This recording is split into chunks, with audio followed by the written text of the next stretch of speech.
modern pandemic times. We know there are many connotations on poets and their roles. As previously said, poets are unacknowledged legislators of the world. I'm sure Professor Debhasis Lahiri is going to give a wonderful talk today. I know his abilities as scholar, as literary critic. He has been organizing many conferences and he has organized a wonderful international conference in collaboration with OUCIP in the pandemic times on different subject on dystopian literature, which is very only about myself and see where I sit in all of this. A poet paints a climate of fear in a poem or in an epic, for example, or he paints a very positive, happy picture of civilization as it is. To be reiterated, justified. Why I might ask is that why of all people, everybody's position in society, no one questions an unscrupulous businessman who makes profits out of the lives and deaths of people. Talking about pandemic realities, of course. I mean, the vaccine industry is thriving. The oxygen industry was thriving a few months back, last year, the end of last year, tail end of last year, and the beginning of this year. So if I might look at that, why are people like that more justifiable parts of society and a poet is not?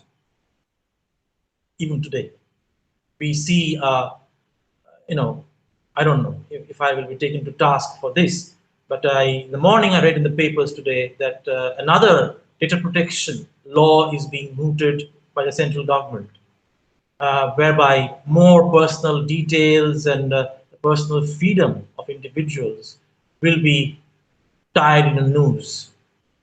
Big Brother will be watching big time. So, I mean, and if a writer, if a poet rebels against that, as poets have always rebelled, and I'll cite a few examples, which the time will afford me today, then they are a problem again. So they are legislators, but unacknowledged. No one acknowledges the role of the poet.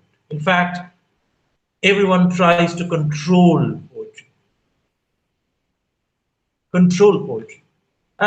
Here I will borrow certain terms from Roland Barthes, another critic, another writer, another philosopher, French philosopher, about whom all students of English literature and European literature know very well. I'm going to refer to a very small tidbit of what he wrote. His 1980, very famous 1980 essay, Camera Lucida, where, of course, he's talking about the photograph, and I will replace the photograph with the poem.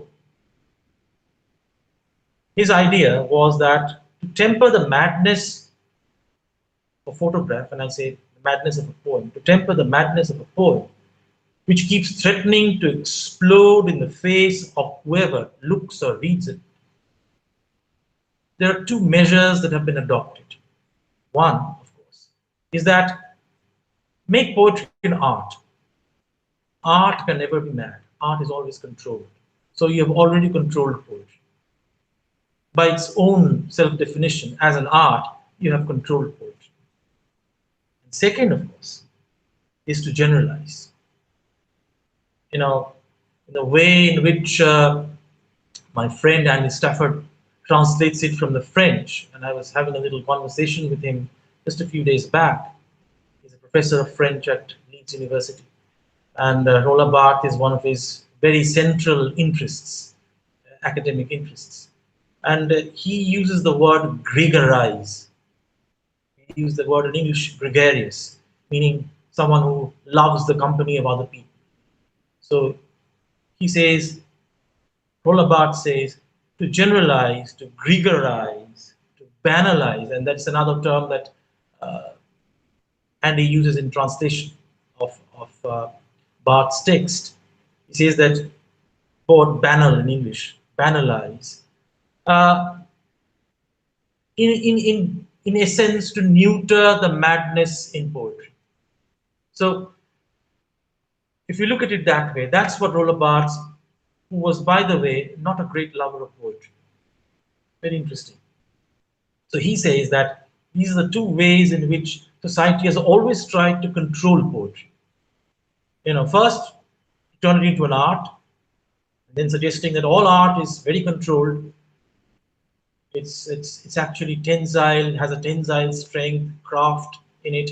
Cannot be madness. Madness is unquantified energy. Madness is something that goes beyond limits. That is spilled like nature's Germans, to quote Shakespeare. Something that is beyond the pale, breaks the pales and forts that are set around it. So how can poetry be madness and still be an art? In fact, my argument is that this madness is art. So there is something fundamentally against poetry and the poet in the very definition of art. Because, like everything else, art has to be socially viable. Its influences, the influences that art exerts on the minds and hearts of people, has to be harnessed ultimately by a political agency. That has always been. I mean, these are unsaid words, these are the unnamables. No one dares utter these words, but these words do the rounds. Even as you create, even as I write my poetry, these are the pale shadows and ghosts that haunt my poetry, has haunted the poetry of every poet who has ever written. These are the goblins and ghosts that surround me as I try to create something, as I try to write, as all poets have tried to write. These are unnameable, as I said, you cannot name them. Better not name them, but they are there. These forces, these horrible, malign, dark forces are there. And therefore, I use the word dark hero for a poet. You see, also the word hero occurred to me because I was thinking of another great Scottish philosopher and essayist, Thomas Carlyle, and his very famous work called Of Heroes and Hero Worship, where he has a particular section on poets, hero as a poet. In trying to identify the hero as a poet, he uses two examples, stilted, exalted examples. One is, of course, Dante, and the other is Shakespeare. In fact, Carlyle rates Dante higher than Shakespeare, simply because Dante is seen as more of a moral force. Again, going back to what Shelley was trying to say and what Plato was criticizing as missing in poets. The ethical, moral principle, the moral fiber of poets was always questionable. They dealt in untruths, in lies, a pack of lies. The Nigerian poet, Odia Ofemun, whom I used to know, sadly who is no more actually. He used to say that a poet is a quack of visions. There's a very interesting English work written by him called The Poet Lied. Again, the lie and the poet taking us way back to Plato and his Republic and the banished poets because of their untrustworthiness and their untruths. So he said that poets are quacks of vision. Quacks, as we all know, are doctors who minister to us, but who are beyond the pales of sanctioned medicine or medical principles, whose methods are half hokum, half magic, half faith healing, about a general natural knowledge of herbs, but not actually bound by the grammar of medical science. So similarly with poets, he said that poets are quacks of visions, or he said that poets are listless, squeamish, lying. Lies are generally associated with people who avoid reality, who find an excuse to paint a different vision because they do not have the strength, the moral fiber to digest, to confront the brutal force of reality. That is what, again, a poet has been christened as. So when we were doing our due diligence with romantic poetry, especially a poet like Keats, for example, when we had to write answers to questions refuting the fact that he was an escapist in his poetry, especially in his great odes, for example, the Nightingale Ode, which we all know and love. We had to answer that question in our college and university days. Is he an escapist then?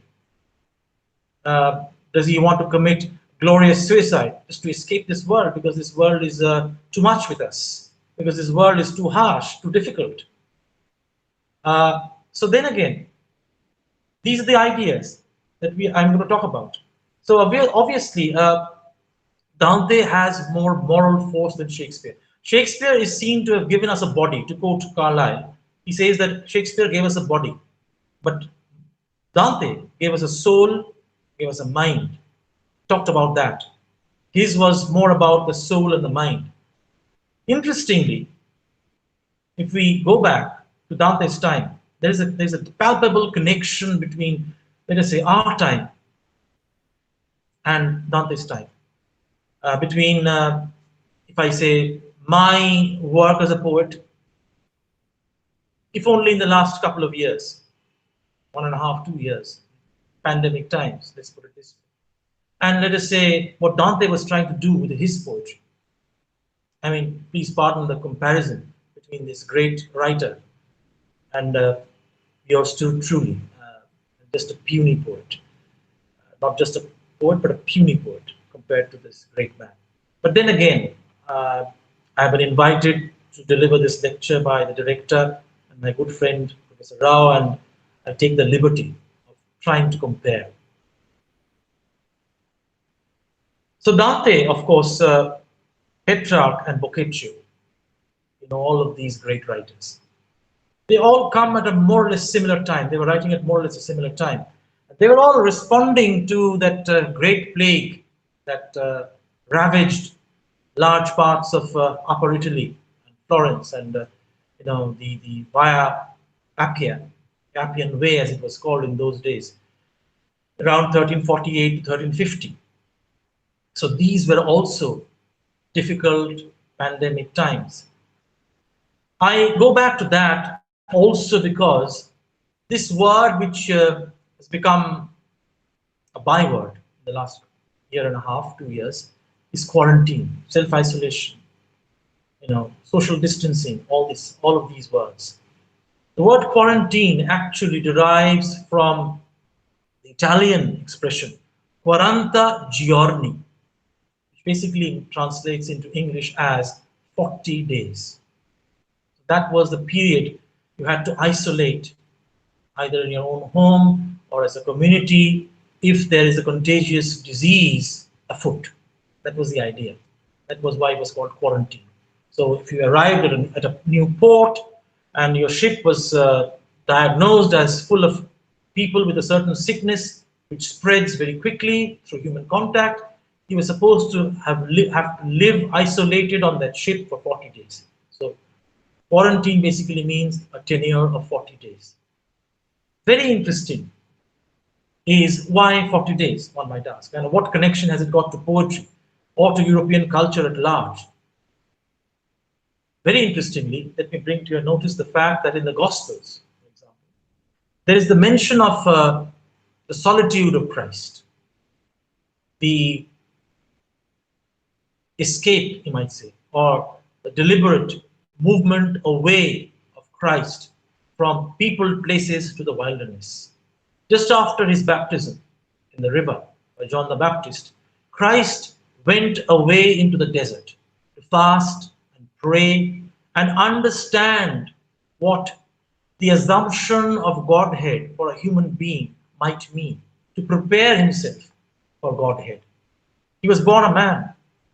It is only after baptism, as the story in the Bible goes, that he was somehow used as a vehicle. His body became the vehicle of the divine spirit. It descended upon him. He became a god, or the son of a god. So to understand his role, to truly adjust this change to his entire life, he was just a carpenter's son before that. So quite late in his youth, suddenly when he was taken, as was the prophecy before, to the river and he was baptized, and the Spirit came upon him, as the Bible says, expresses. He went off to the desert for how many days? For 40 days. So it was the wilderness of the heart, if I could put it that way. It was the wilderness of the heart. So you see the connection between those quarantine, the idea of the quarantine.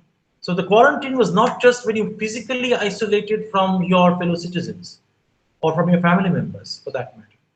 It was a much deeper kind of isolation, a time and space that you were affording yourself to go inside yourself, and see for yourself what lies there. William Butler Yeats, in a very different context, in an essay, he wrote that you don't need to take up arms and go into battle to prove your heroism or your bravery. All you need to do is delve, plumb, swim down into the vortex of your own self. That is all you needed to do. It is as heroic a task as difficult a task. So the word, since we are all Indians, we would understand the word manthan. We have our concept of samudra manthan, a churning. So going inside yourself and finding what we find over there is a task for any hero. You will meet demons and goblins and dragons and monsters in the dark that lies inside our own self, which even we do not know. Our finely egotistical minds does not know. So plumbing that is also a heroic task. That is also what a poet does. Goes inside yourself. He goes inside his own self to find affinities between himself and society. So in a pandemic time, it's not just about physical isolation. It's being bannered and it's being plastered on walls all over the place. Social distancing, isolation, quarantine, these words. We had the word quarantine at the mouth of lanes where communities were diagnosed as being in the, quarantine zone, different levels of quarantine for that matter. This was actually a way of suggesting, if we go by the diktats, the indications in Western culture, these were an indication for people who dared, let us put it this way, to go inside themselves. Not just to stay within closed doors and windows, but to delve inside. This was an indication of a much deeper, much more calamitous, precarious journey. Even inside your own rooms, the confines of your own rooms, you could go on a journey. Poets could show us that. A poet needed to show us that. In my poetry that I've written over the last year and a half, I had to discover that it was possible. And if I write this poem for a fellow citizen, for all my readers out there, it is to tell them that you can also go on a journey, not by leaving your house, not even leaving your own room, but staying in it. That journey is inside yourself. That is a long journey, a very long and a very arduous one. So with that, I come to the classification or the characterization of poets over times. A poet could be anyone,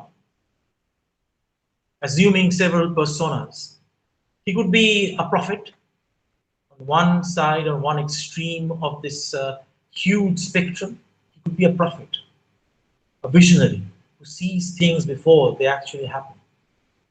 He could be a herald, he could be a recusant, he could be an outlaw, he could be a mendicant. It's the full range, from prophet to mendicant. From someone who has power over the future to someone who has nothing. Mendicant is a beggar who goes around asking for alms, requesting alms from people, and living on it. So the assumption of the voice of the poet, the role of the poet, right through the civilization, our civilization, Western civilization, has always been a flip-flop between all these different personas. The sheer power and confidence of the prophet, and the sheer helplessness and powerlessness, the acute powerlessness of the mendicant, the beggar. A poet has had to, a poet has assumed all of these voices. Voice of power, the total voice of powerlessness. It depends where he's going to pitch himself. So again, poets are again seen to be shapeshifters. You see where trouble comes with poets. You cannot pin them down. You know, like a patient etherized upon a table, you cannot etherize a poet upon a table. He's always elusive, he escapes. He always does. He or she always does. Very interestingly, I will just make a reference to this kind of an escape that I talked about. A poet is difficult to pin down by political regimes. I'm talking about the late 1930s and early 1940s, and I'm talking about Russia. And I'm talking about the reign of terror unleashed by Stalin. And the radical forms that poets sometimes have to resort to in order to keep poetry alive. I'm just talking about one example. One of the great poets of Russia, one of my very great favorites, Anna Akhmatova. She burnt her writings, especially that very long poem called Requiem, which she was writing at the time. She wanted to go pre-Gutenberg. You know, Gutenberg, of course, is a reference to the, or Kelmscott is a reference to the printing presses, right, in Europe. The fundamental development of the printing press and the way in which it revolutionized writing, literature in Europe. So she tried to go to a pre-Gutenberg period situation, whereby it was very difficult now for the political regime that was at the behest of Stalin to control her, to arrest her, to manipulate her, to threaten her. Because what she did was she burned her writings, and she insisted that other women who were with her, first in prisons, and then, of course, once they were released, they were standing almost daily outside the big prisons in Moscow, waiting for a glimpse of their loved ones who were still imprisoned, waiting for some positive news that they were doing well, that they might be actually let out of captivity. So she insisted upon these women that they get her poem, very long poem, by heart. That is something which Stalin could not access. He could not access that. He couldn't control that. So she burnt her poems and asked her fellow women convicts, because she had been in prison as well, and when she was released, all those other women in the line, she asked them to get her poem by heart, so that neither Stalin nor his minions would reach this poem, and the poem remains. The minds of these women becomes paper on which she edited every word, every comma, every semicolon. So again, you see the elusiveness of poets and why they are always. So for example, I'll give another example from Akhmatova herself. You know, there's a point after she was released from prison that she went and met the philosopher Isaiah Berlin, who was in Moscow at that time. Immediately news reached Stalin through his informers, of course, that she has gone and met Isaiah Berlin, which is nothing of great consequence as such, a philosopher and a poet meeting, nothing unusual in it. But Stalin's reaction was startling. He said he's reported to have said that, oh, so now the nun has met with the magician. So you see how, the nun has met with the magical spy. Isaiah Berlin was seen as a spy from the West. And any possible contact with a spy from the West, magical because he was a philosopher, because he was a writer, that was Stalin's way of expressing things. So he said that the nun, obviously referring to Akhmatova and her Spartan ways, so he joked or ominously opined that this nun has now gone and met a Western spy, a Western magical spy. So this cannot be good for the country. So obviously, she's seen as anti-national, someone who's either selling secrets of Russia or weakening the state by some kind of collusion with the foreign power, and more punishment was meted down, was handed down to her. As an evidence, without just being a mercury and giving you evidence and giving you examples, I will give you a little taster of what was happening at that time and exactly what was being said at that time by reading the preface to Requiem written by Anna Akhmatova. This is, of course, an English translation. So this is what she wrote. It's a very small poem, and I read, instead of a preface. During the terrifying years of the Yezhov repressions, I spent 17 months in Leningrad prison lines. One time, someone thought they recognized me. Then a woman standing behind me, who of course had never heard of my name, stirred from her own, though common to all of us, stupor, and asked in my ear. There all spoke in whispers. Could you describe this?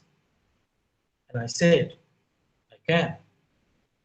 Then something akin to a smile slipped across what once had been her face. Just mark the words, what once had been her face. Not her face, but once something that had been her face. Now maybe it was just the face of an automaton, no longer the face of a man or a woman. But still, a flicker of expression, a flicker of life. Expression here means life, is equivalent to life. Where he thought all life had been drained away by pain, by suffering, by penury, by brutal force, you suddenly found a flicker of laughter, a smile creasing that face. Why? Because the woman in that line had asked Akhmatova, can you describe this? What we are seeing? This horrible reality in front of us. Do you have, you think, the words, the tools, wherewithal to describe this? And she said confidently, as we find in the poem, I can. I said, I can. To that, the laughter of that particular woman. Now, so therefore,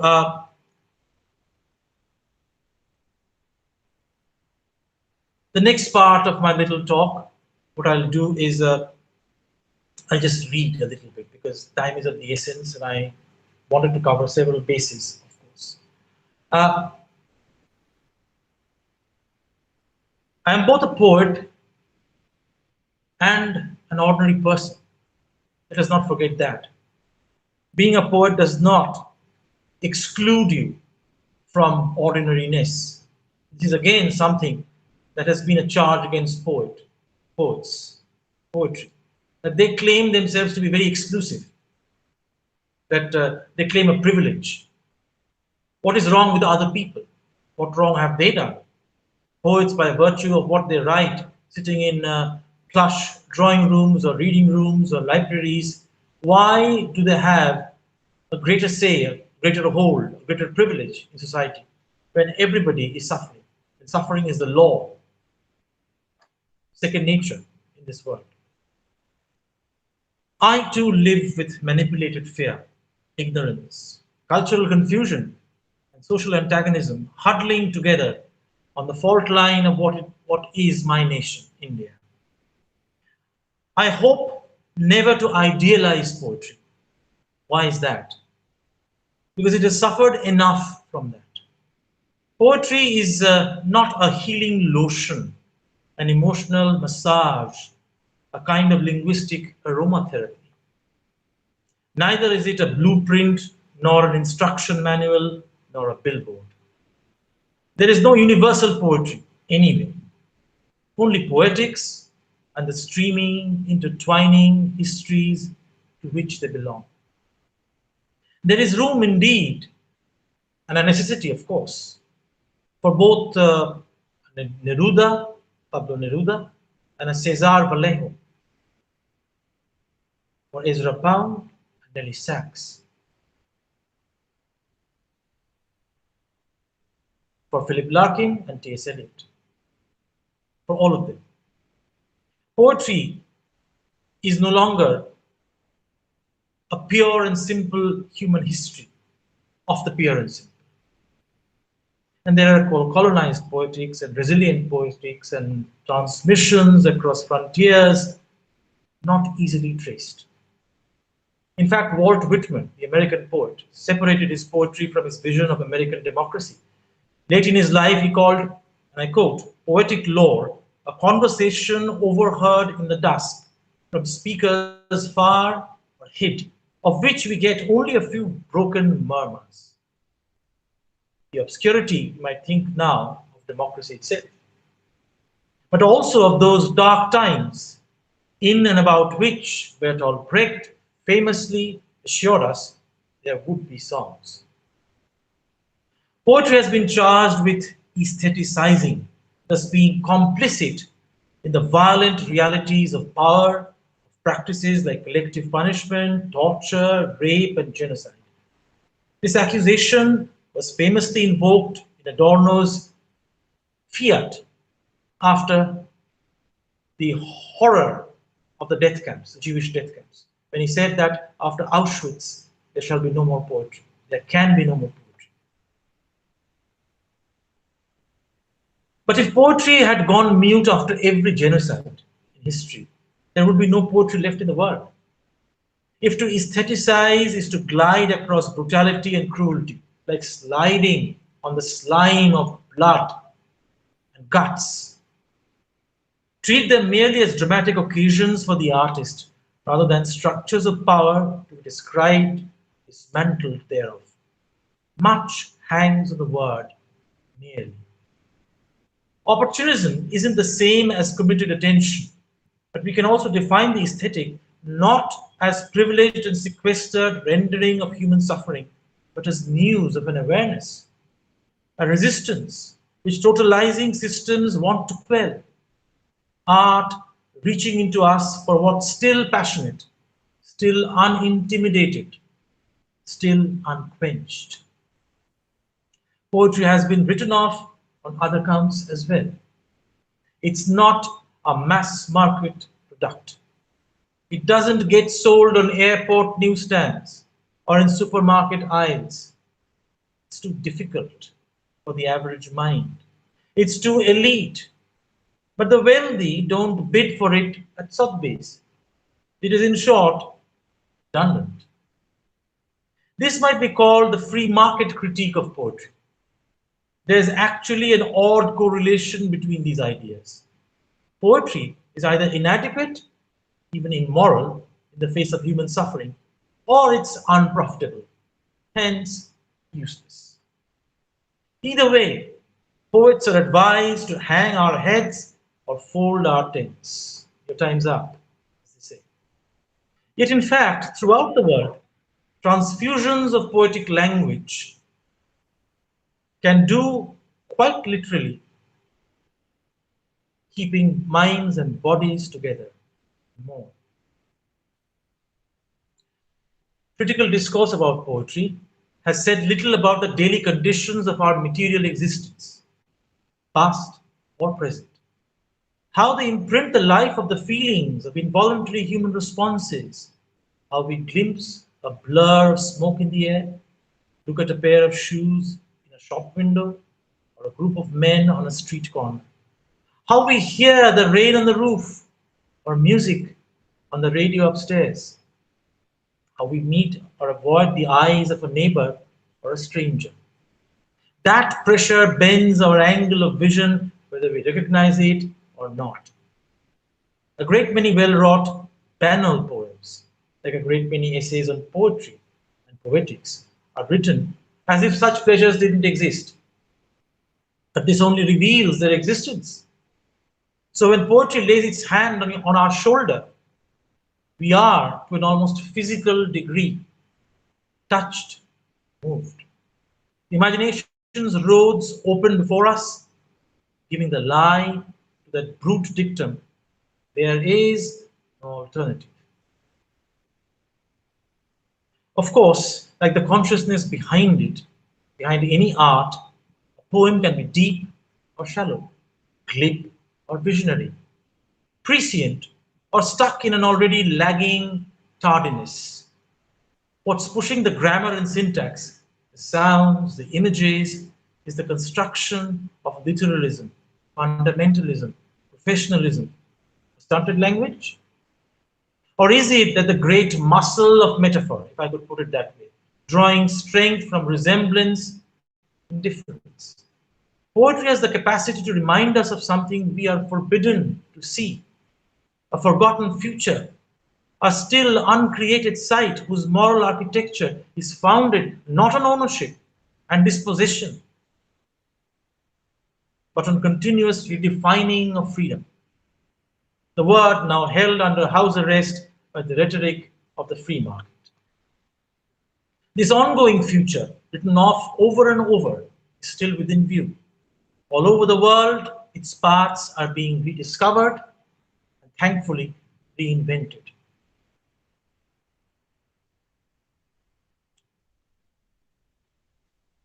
There is something more that I needed to talk about over here. When Professor Rao asked me to talk about poetry and the poet, he also told me in our little conversation that we had, could I talk a little bit about the writing of poetry, how poetry may be taught? With all due respect to all the creative writing courses that are now part of Indian curricula, especially English literature curricula in many universities now, and of course the more celebrated curricula like in Iowa, for example, where many established writers have cut their teeth, done their little course over there. It's very difficult to teach poetry. One of the most difficult things to teach, if at all, it can be taught. It's a trial and error thing. But before I end today, I will try and give you just a couple of examples. Poetry and the aura of poetry is sometimes to its great detriment. Everybody can write poetry. And the challenge that a lot of writers who are going to write poetry for the first time feel is that they have to be different. Their language has to be different. A radical alterity has to grip and grasp their language from what they normally use. So if we are using English language, they feel that their English has to be somehow different from the English that they speak, from the English which they normally would write in an email, in a letter, normally. So poetry immediately becomes an abnormal thing, an unnatural phenomenon in language for most writers. That's the huge challenge, to find this abnormality, to turn yourself from natural to unnatural, because you're writing poetry. No, you do not need to do that. Find even more that natural idiom within yourself. The voice that we talk about in a poet, the poetic voice, that is exactly what you need to find. Is that voice an angry one? Is it a satiated one? Is it a happy one? Is it a sad one? Is it a curious one? Is it a witty one? Is it a bitter one? Decide what that voice inside you is trying to say. Initially, be true to that voice. It is only later, when you have attained certain facility in the art and craft of poetry, perhaps, that you can, even when you're angry, write as if you're happy. Or when you're happy, write that as if you're sad. That ventriloquist power of poetry comes later with practice, with more immersion in the craft. Initially, of course, you stay true to yourself, stay true to the voice. So if you find an angry man or an angry woman inside you, write angrily. If you find a happy person inside you, write happily. Doesn't matter. It doesn't matter. You have to understand that you are a phenomenon of this world and not something outside it. So if today you're feeling happy, if you have been feeling happy, however horrendous the times have been, then there is a reason behind that. There is a reason behind that. Do not think yourself as an excrescence. Oh, I am unnatural. The world is going through the throes of a pandemic and I find myself eternally happy. How is that possible? Either I am the most unrealistic of characters, or there is something severely wrong and I am cruel beyond measure. And the world is suffering, I am laughing, I am smiling. No, there must be a reason behind that. So stay true to your feeling. And it will come more clearer to you why in a sad and difficult world you are happy today. Or why on a very happy day you feel the bug inside you to write a sad poem. Just give it voice. And don't try to put your language, in this case English of course, on stilts. Trust your own feet. Your feet are good enough. You do not need to stand on stilts or props of a certain kind of language, which is again very unnatural. The first thing that poetry needs to be is natural. And that is again one of the great misconceptions about poetry. And also, which of course leads to the character and role of the poet, that he is someone who dragoons language into strange forms. So to be a poet yourself, if you had the aspirations to become one, you had to do that. No, there is nothing of that sort at all that you needed to do.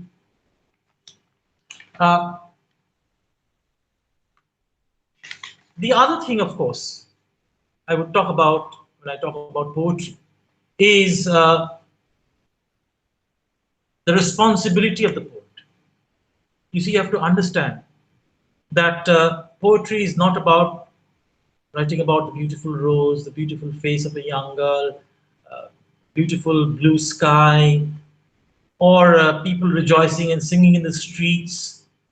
It's about difficult choices. That's what poetry is. That is what is heroic about this role, and that is what makes the poet a dark hero. Not a hero in shining armor, not the white knight, the dark one. Simply because he has to make, or he has the freedom, and it is up to him to make those difficult choices. The political powers that be will always paint a utopian picture. That backcloth, utopian backcloth, where we are told every day, for example, that the pandemic has left our country, for example. It has become endemic. It is no longer a pandemic. That the country is advancing beyond measure on every front. More and more we regress into hopelessness, in despair, in social, you might say, erosion of social values. The more we are told that we are actually advancing. It is a little like Walter Benjamin's angel, who goes backwards, goes into the future looking backwards at the past. So I want us to understand that writing poetry is not about being happy yourself. You have a secure job, you have a beautiful house, a beautiful family, a flower garden, public recognition, you're happy. But you have to come out of what, in common parlance, we say the comfort zone. A poet is someone who takes that hard decision to write about, to think about to surmise, to cast his imagination into those dark, unseemly corners of human experience where no one wants to go, no one wants to visit. That is his task. The shriek of pain, suffering, the sleepless hours in night, all of that, not himself, but of his fellow citizens. That is where he connects. We have had egotistical poets. You all know the great examples in English literature. I'll give you one example, someone whom you would immediately identify with, recognize, William Wordsworth. A monster, gargantuan ego, was manifested in his poetry. And yet, why do we keep going back to his poetry? If it was just a manifestation of his gargantuan ego, why would we go back to his poetry? We go back because there is a lot more in that. He talks about the ego of his fellow citizens as well. Our egos, our minds, our hearts, our aspirations, our fears. The story of our upbringing, our growing up. The story of our coming of age in the world. Meaning of trying to understand exactly what this world is all about. We may have grown up with the golden visions of this world, but shades of the prison house grow upon us. After we have had the chastening experience of having lived life in society, of being adults, citizens of a country, denizens of a particular moment in history, in civilization, the experiences thereof, to understand all of that, that is the role of the ego. So every individual ego goes through its long, or you might say, to use a French term, longitude, its long history. So what he was doing was he was crystallizing all of that by using himself as a character in his poetry, manifesting these egotistical knowledges in his poetry through the sieve, the vein of his own character. That's what he was doing. So he was not egotistical at all in the way in which literary criticism actually accuses him to be. So again, before I actually wind up today, I wanted to read two poems from two of my very favorite poets, English poets, that is to say, talking about this truth of expression, truth to the voice inside, and finding the easy language that voice wants to articulate itself in. The first poem, written in around 1957, was or is by W.H. Auden. It's a very small poem. It's called The More Loving One. Looking up at the stars, I know quite well that for all the care, I can go to hell. But on earth, indifference is the least we have to dread from man or beast. How should we like it, were stars to burn with a passion for us we could not return? If equal affection cannot be, let the more loving one be me. Admirer as I think I am of stars that do not give a damn, I cannot, now I see them, say, I missed one terribly all day. Were all stars to disappear or die, I should learn to look at an empty sky and feel its total dark sublime, though this might take me a little time. You see, he's talking about a heavenly event, a vision of the stars. Look at the language that he uses, the homeliness of the language. So he did not have to discover, an Auden did not have to discover an unusual, stilted, unnatural language to talk about the stars, just because he talked about the stars. We all have a pair of eyes, and all of us have the right to look up at the stars, be amazed by it, or moved by it, or any other thoughts thereof in between. Stars and their movements across a dark sky are not something that is only promised to poets and not to other ordinary people. Everyone is a poet.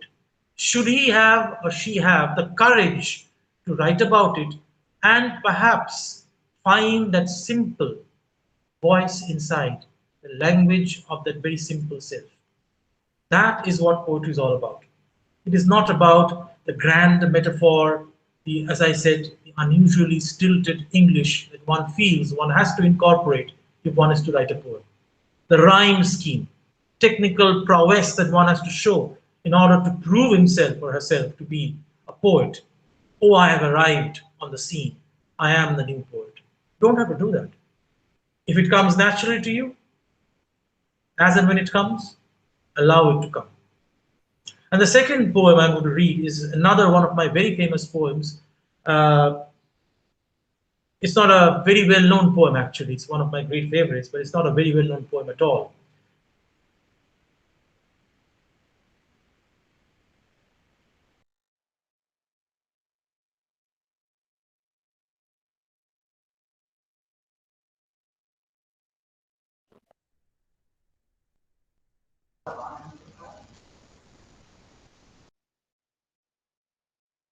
Hello, may I know the technical hunch? By an equally little known poet, English poet, called Norman Cameron.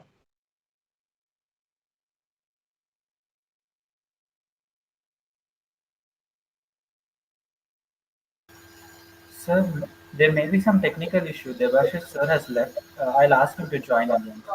Yes, yes. Already, I think almost time up, right? Sir. Ask sir to join.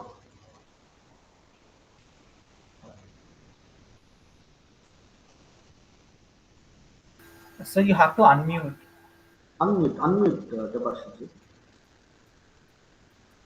I'm sorry, I lost connection for a second. So let me quickly complete this set. It's called The Compassionate Fool. I read this poem specifically because it shows the plight and the lot, the fate, that is to say, of the common man, and how a very simple language can actually describe this conundrum so beautifully, so powerfully. My enemy had bidden me as a guest, his table all set out with wine and cake, his ordered chairs, he to beguile me dressed so neatly, moved my pity for his sake.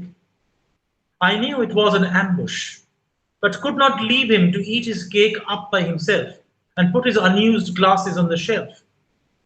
I made pretense of falling in his plot, and trembled when in his anxiety he bared it too absurdly to my view.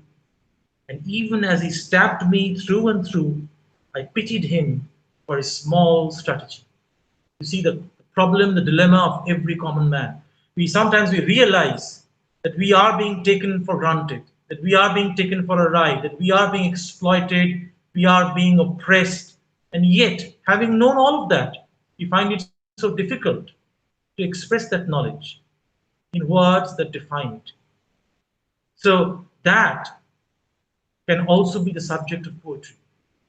Poetry does not need, a poet does not need only starlit skies, the views of philosophers, or you might say a beautiful scenery to write poetry about. Everything, even the most mundane and you might say dilemma ridden reality of day to day, troublesome and painstaking reality of day to day can become subjects of poetry, as long as we feel, we are confident that they are also something that needs to be expressed, worth expressing.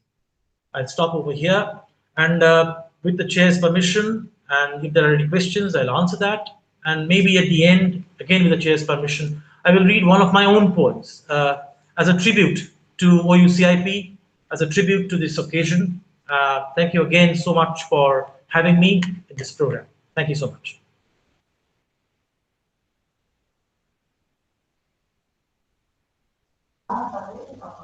Yes, thank you very much, Professor Debhasis. You have taken us to very deep to understand the poet's mind.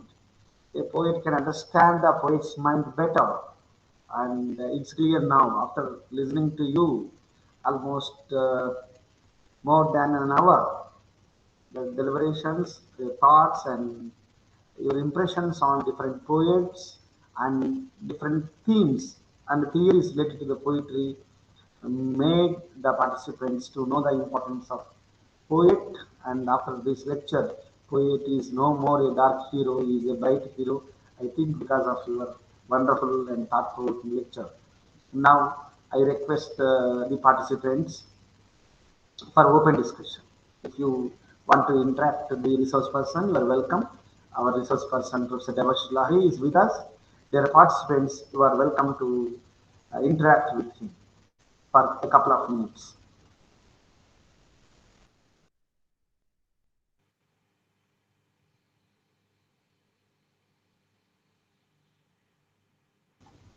Yeah, I think no questions. And Samuel, can you read it out, the questions that are posted on YouTube? Sir, we have no questions on YouTube, sir. We received no questions on YouTube. That means that Professor Debhasis has cleared all the doubts. So no questions. Usually you get a question or a couple of questions at the end of the lecture, but your lecture is a clarification and a long answer to many questions so that the participants did not get the question or doubts on your lecture.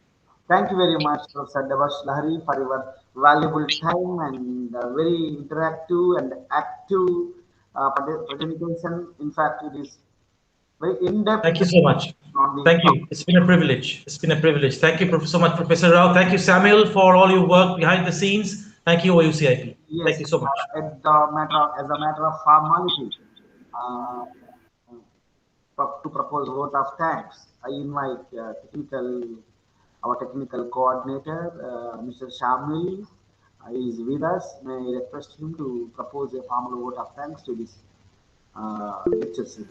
Uh, Thank you, sir. Thank you so much for the opportunity. Uh, Thank you, Debashis sir, for accepting our request and taking your time to give your talk here. We are very happy with your talk, sir.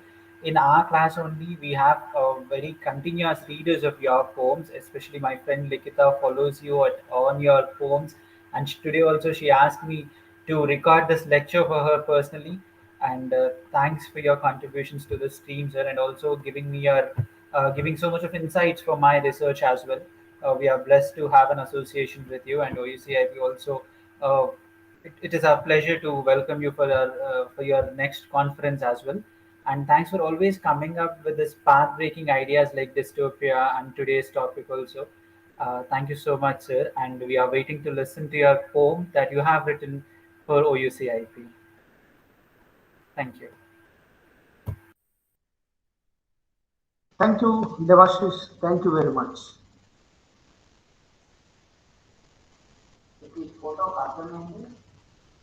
It's a pleasure. It's a pleasure. It's been an absolute pleasure. Thank you so much, Professor Rao, Samuel, OUCIP. Thank you so much. Thank you.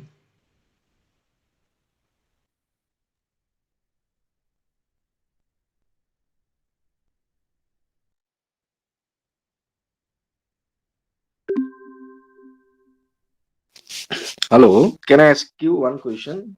Actually, one query.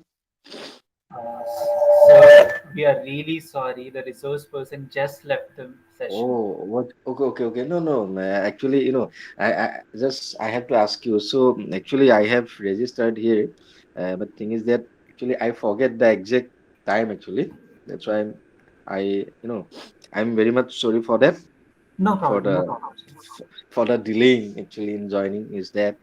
And can I know from you is that how long it will be there? How long the conference will be there? Uh, 1 second, sir. I think today Sir, is the beginning day, na? no, sir. No, we have completed till now. So far, we have completed 26 lectures, sir. It usually Yes, starts on 3 p.m. and ends by 4 p.m. on every Tuesday. every Tuesday, no? Yes, sir. Oh, that means I think it will be longer. That Uh, Longer? means I think then we have four lectures.